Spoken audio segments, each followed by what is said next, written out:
দেখেন, এই জন্য জীবনে আপনারা বিভিন্ন জায়গায় হতাশ হবেন, হয়তো পরীক্ষায় ফেল করবেন। আপনাদের স্ট্রং জন কোনটা, এটা আপনাকে বের করতে হবে। সবার জন্য কিন্তু চাকরি না। আমরা তো সবাই মনে করি শুধু বিসিএস ক্যাডার হবো, বিসিএস ক্যাডার হবো, এই চাকরি করবো, সেই চাকরি করবো।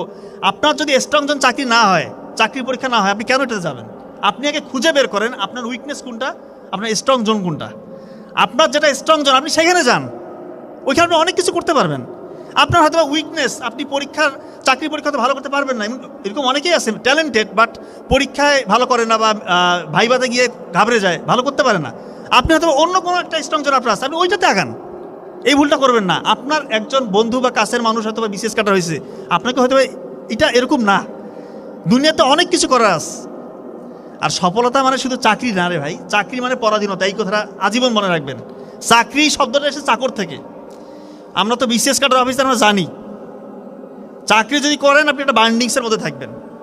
আর যদি নিজে উদ্ভাবক হইতে পারেন, যদিও এটা চান্সেস খুব কম থাকে, ব্যবসায়ী হওয়ার তার সুযোগ অনেক আছে। দেখেন যে ব্যবসায়ী হওয়া যায় কিনা, এখানে আল্লাহ তাআলার বরকতও আছে, আপনার স্বাধীনতাও আছে। আপনি নিজেই বস। ওই জি হুজুর করতে হবে না আপনাকে। চাকরি করবেন মানে আপনি জি হুজুর।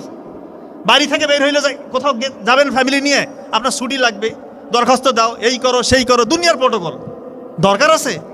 দুনিয়ার মধ্যে কি আপনি এই যে বন্দি জেলখানে থাকবেন? আমি বলতেছি না চাকরি খারাপ, কোনো কিছু না করার থেকে চাকরি করা ভালো, তবে চাকরি করার থেকেও ভালো কিছু করার আছে।